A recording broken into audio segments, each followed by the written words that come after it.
Whitney. Who's that girl? It's Whitney Reynolds. Oh, she's got a show. Catch it on the weekends. Every single Saturday, right at noon on Chicago's NBC 5.2.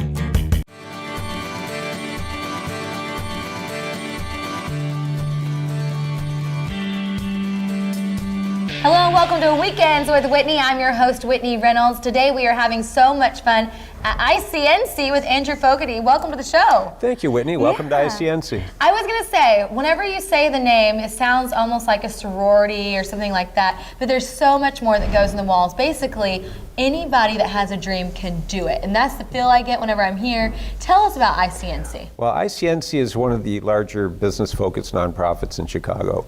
And we're funded by the city, the state, and the federal government to help people start their own businesses and to maintain the business community here. I love that. So let's say I'm a small business. I'm wondering, how do I get my first step?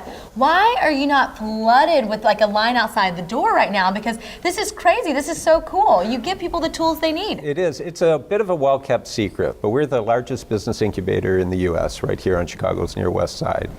You can talk to Denise in our Small Business Development Center.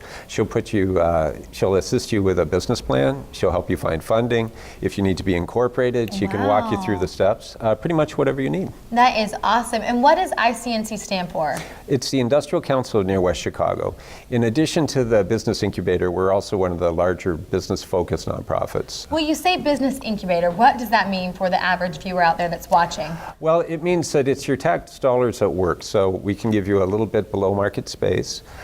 We can assist you with marketing. Last year we assisted area companies in more than $29 million in exports. Oh, goodness. Yeah, so our job is to help you create jobs. That is great. So we're here on the west side. What's going on in this building?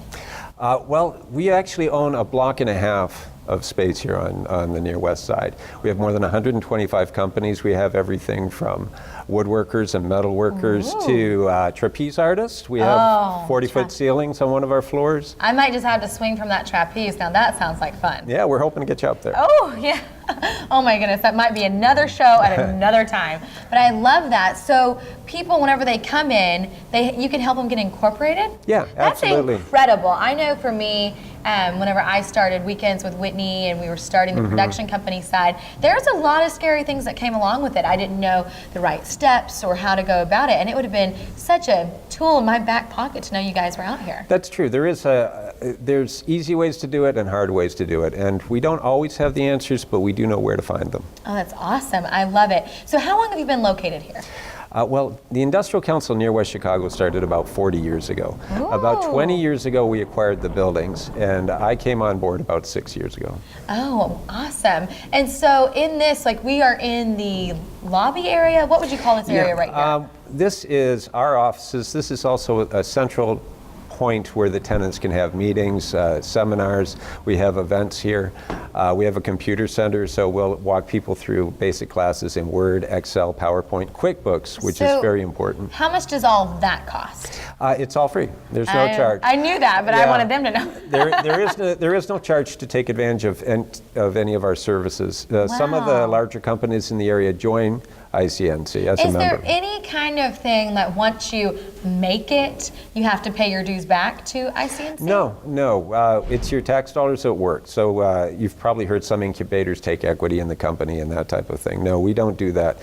We encourage you to grow within our walls. We have more than 400,000 square feet. So you can a lot start of growing to do. There you go. Yeah, you can start with a small space. We encourage you to get larger, buy your own building, hire more people, and move out.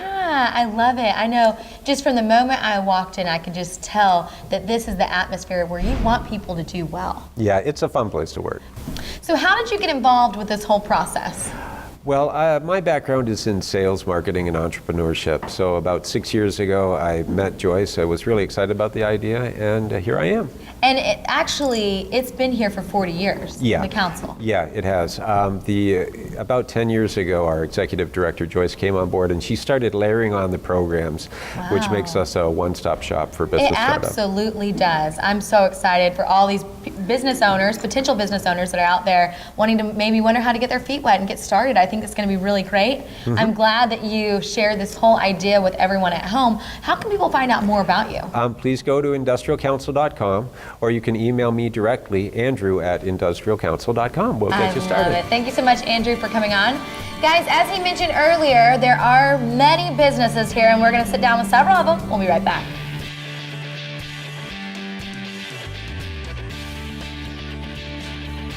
If you want to take your brand to the next level and make an impact in the news and society, you don't want to miss the Fultz Effect Brand Bootcamp on August 11th in Schaumburg. This one-day intensive workshop will give you the skills necessary to launch your brand and style or build the models needed for new customers. All Weekends with Whitney watchers get to attend for half price. This is an event you won't want to miss. Visit www.christopherfultz.biz for more information. Use the discount code Whitney and start putting your brand on the map today.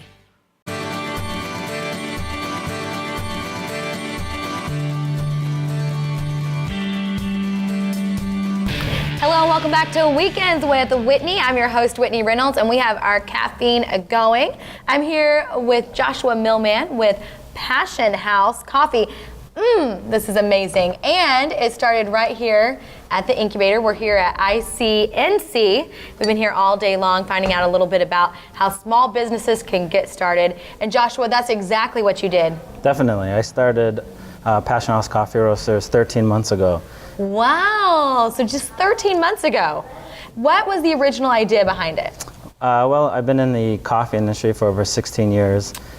And Over 16 years. Now I'm really wondering your age, but let's go back to that. The coffee industry, did you start out like as a barista? Yeah, I started as a barista when I was 16 in Glenview.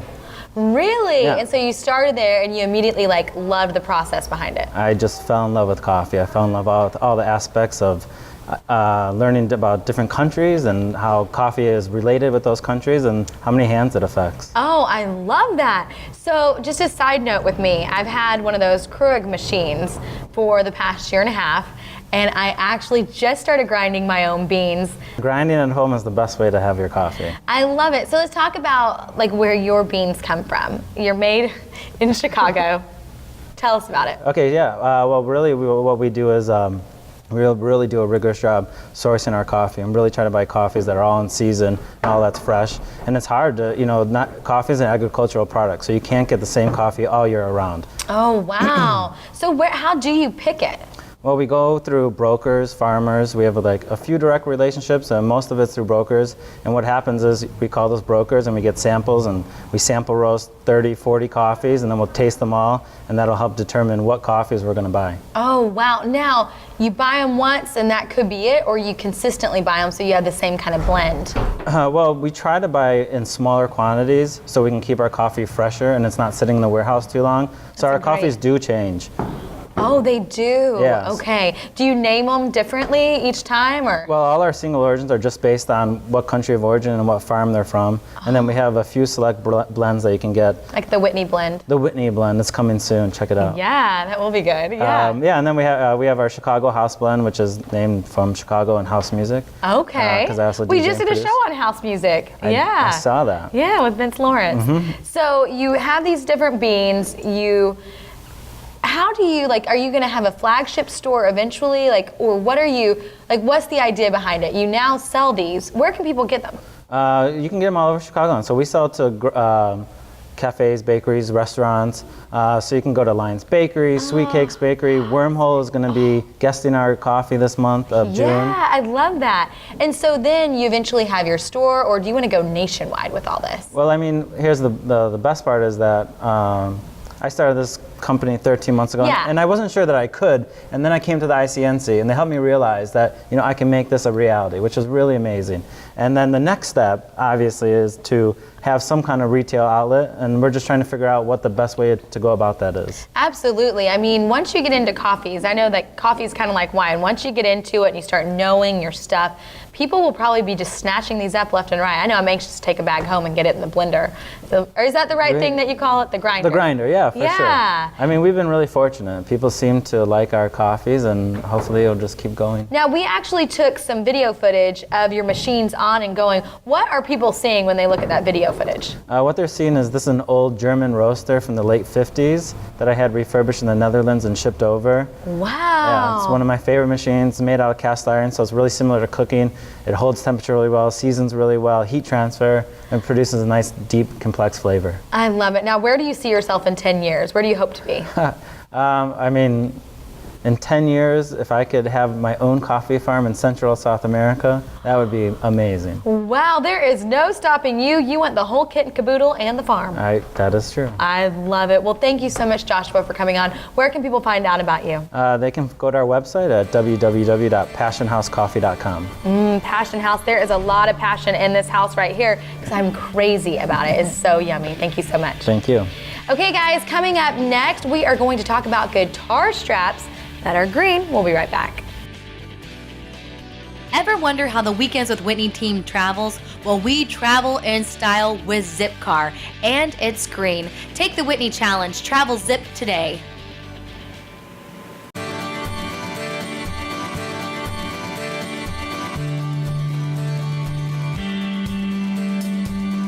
Hello, welcome back to Weekends with Whitney. I'm your host, Whitney Reynolds. Now, we are joined by another fabulous business owner, and I love the stuff we have going on behind us. I'm joined by Jen Tabor, president owner of almost the whole kit and caboodle of Soldier.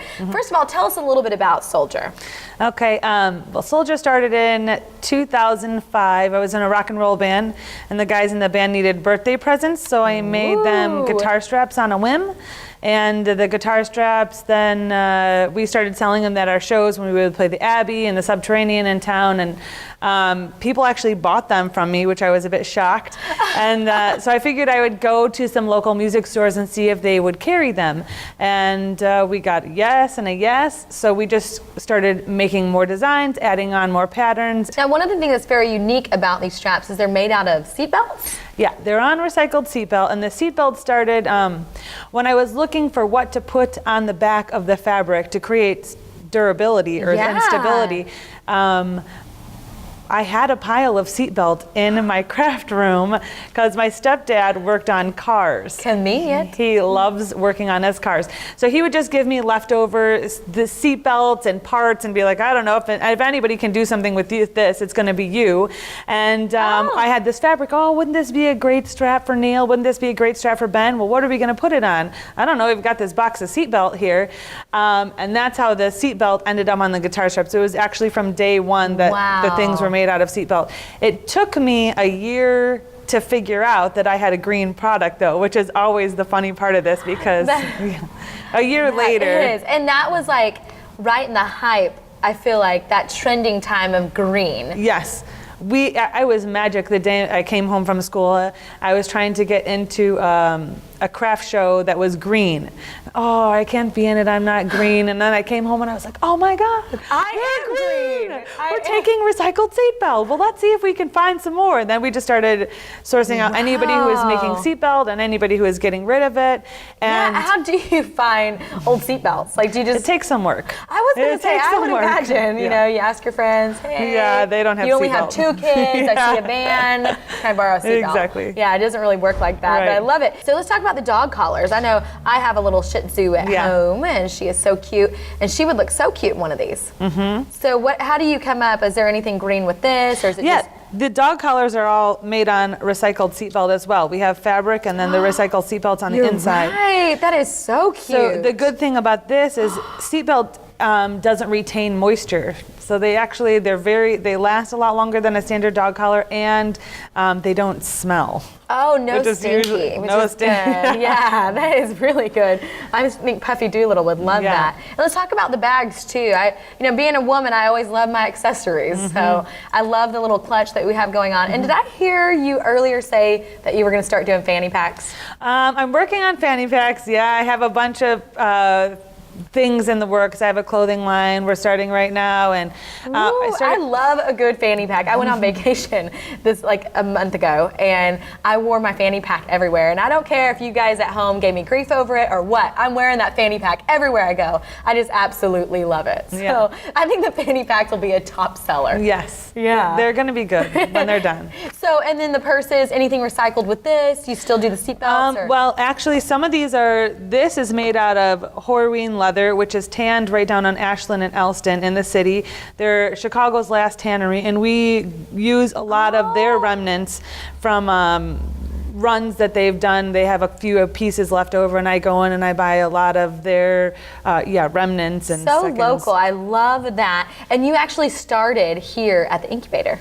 Well, you started before, but a you little ended bit up before. kind of weaving your way in. Oh yes, this place has been great. We've been here. This is the third year, and would you say this is part of your success and one of the reasons it's been able to grow organically was being here, finding out the right steps how to do it? Yeah, the incubator definitely gave us the tools to set up a functioning shop that allowed us to grow and gave us lots of opportunity for growth. And the staff here has just been excellent. They've been here for to introduce us to people, to bring state representatives by. That's to show, so you cool. know. And you've actually worked with rock stars. You've got to meet a lot of people that are wearing your guitar straps on the stage, which I think is so cool. And then last but not least, I just want to mention that your bags all have very Chicago local themes to them. Oh, yeah. They have Chicago names of places, right? Yes. Yeah. This is the Moonshine for the Moonshine on Division, which I don't know if they even know that yet. But this is the Aragon. This is our Hideout, one of my favorite local bars, and it just is a fitting name for this little bag, the Hideout. So yeah, all of our bags, this is Logan for Logan Square, but all of our bags, they're all named after Chicago venues or neighborhoods. Maybe you'll have to name one of your bags after a talk show host. Maybe. Yeah, the Whitney bag or something. Yeah, that would rock it. So anyways, well, thank you so much for coming on. Where can people find out about your product? www.soldier.us. Woo, very patriotic. I love it. Thank you so much, Jen. Thank you. Guys, coming up next, we'll have much more. We'll be right back. If you need a break from your long business day, look no further than Urban Oasis. Voted one of Chicago's top spa massage destinations, Urban Oasis has 2 locations to serve Chicagoland. Whether it's a relaxing massage or massage wellness for your therapeutic or prenatal needs, Urban Oasis is truly your urban escape. With convenient locations at North and Sheffield and Lincoln Park, and a fabulous Maple Street location, visit www.urbanoasismassage.com for the latest deals and promotion. Tell them Whitney sent you.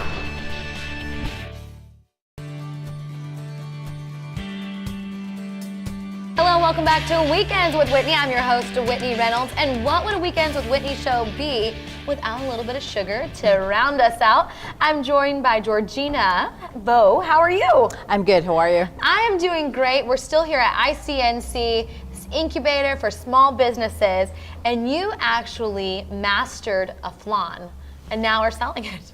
Yes, and I started technically like 2 months ago, and ICNC helped me kickstart it by giving me all the resources, how to apply for a business license, what should I need certification of sanitation in order to use a kitchen, and if startup loans, what should I do, where to get equipment. That overwhelms me. I want to back you up a little bit because I want to know what made you think your flan was going to stand out above the rest. Well, I don't have any culinary background. I just started cooking like 6 years ago. I got bored. I have 3 kids right now, and I always invite my friends to come over and eat, and sometimes just give away the food. And then my friend just told me, why don't you just start selling it? Now, do you make, I know that you're from the Philippines, you've been here 10 years.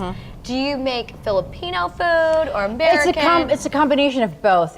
I'm married to Vietnamese. I'm from Philippines. Ooh, and a little bit of fusion. That's why my company is called East-West Infusion, because it's really true. American comfort food with Asian twist, Asian foods with American flair in it. Oh my so goodness. I tweak everything and make everything my own. For example, the egg rolls we make at home, it's Filipino egg roll but with a Vietnamese sauce. So it blows people's minds. Blows it. Yes. I love that. Everything. And with the G flan, it's not a family recipe. That's what I was going to ask. So it's not a family. So many people, guys, I know even me, I'm not really a chef myself. I'll put on a fancy apron and the hat every now and then. But I would always claim, oh, it's a family recipe, and I will not tell. Well, you're saying it's not. No, it's not. I've grown up to like watching my mom making flan, but it tastes different. And it took me 20, 30 times to perfect it. You know, it's about the ratio of the It only took 20 and 30 times because this is a hard thing to master. Yes. With the, is it caramelized? Is it caramelized? Everything is made from scratch. I have to caramelize the sugar, and you can easily burn it. And yes. I believe it. I'm going to try a little bite of this. So this actually is packaged so cute. G flan. Yes. Eggs, sugar, and milk. Is that it in there? That's it. That's it. The secret is the ratio of how many eggs, how many milk you're going to be using. And I've got it all here. Oh, you got it all there. Yes, honey. Wow. Okay, so you package it up. Where do you sell it? I do sell it at Fresh Farms International Store and Niles in There we Tui. go. Niles and Tui. Niles in Tui, yes. And it's called what? The Fresh Farms International Market, and you would see G flan there. And I do demos once in a while, and you will see me on a Saturday giving away samples of the flan. And yes, coming after flan's potato salad and ribs, so wait out for it. Oh my goodness, this is absolutely amazing, and I want to tell you, it's not too sweet. It's not too sweet. I made it to a point. Perfect. Yes, it's very silky, velvety, and creamy from the inside, but not too sweet from the inside. The sweetness you taste is only the caramelization of the sugar. Now, I could probably eat the whole pie. I'd probably just keep eating it. No, the beauty of it, because the whole pie, once you purchase it from the store, it lasts about 15 days in the fridge. So you just keep on cutting it and put it back. While this small container can last up to 10 days. So if you want just to have one bite after each meal per night for the next 10 days, that would be perfect. Yeah, you know, I'm an extremist, so I'd be eating that whole pie. So I'd be in trouble. So I think the personalized ones are very nice. And so you sell it there. Where do you see yourself going with it? Okay, because as a starter, I don't own my own kitchen. I do use a shared kitchen. There's a lot of shared kitchen in Chicago. You rent out their own kitchen, their kitchen, they rent it out to you, and then you can make all their products there and then ship it to the store. And now there's a lot of supplemental kitchen that I found out through ICNC as well. Right. Like, you know, bakeries, they rent out their kitchen to me in off-hour seasons. That's off awesome. hours Yeah. during nighttime as well. So it's really amazing. That is great. And Yep. so, but where do you see yourself? You want to be 5 years, I say less than 5, I have my own kitchen. 10 years, everything about my product, G flan, potato salad, ribs, franchise. Oh, I missed the potato salad and ribs comment. This is the thing that I love to do. I don't have any culinary background. I'm not a chef. I just learn how to cook, and I do it myself. Nobody tells me this is the right way to do it. I don't have a boss, so this is what I want. This is what you're gonna get. If you come to me and ask for Italian food, which I'm not so good in making, I'm not gonna sell anything to you because I cannot make those Italian food. I love your authenticity. Honestly, most people, like I said, would say, oh, it's my grandmother's recipe. You're saying, no, I didn't like the family recipe, and I worked on making it better. And you're also like, I'm not really a chef, but I will whip something together, and it's one of my 3 things, and it'll be great. And I want to try to bring like, you know, a grab-and-go food to supermarket stores, whereas it can be as fresh as it could. So that's why in 10 years I can see myself franchising for other Midwest or maybe East Coast and West Coast. They will franchise it, just the recipes alone, and then to supply to supermarket stores, it's going to be as fresh as ever. Well, if you ever need some samplers, just let the Whitster know. I'll be right there. Where can people find you? What's your website? www.eastwestinfusion.com. I love it. Thank you so much for coming on. Okay, guys, at home, I hope all you little business owners and future business owners really got to hone in on some great things here at ICNC. Next week, we have a really exciting show. We have a success and business coach, 2 of the best coming on the show, Bill Walsh and Christopher Fultz. Make sure to tune in. You won't want to miss it. We'll see you right back here next Saturday and Sunday.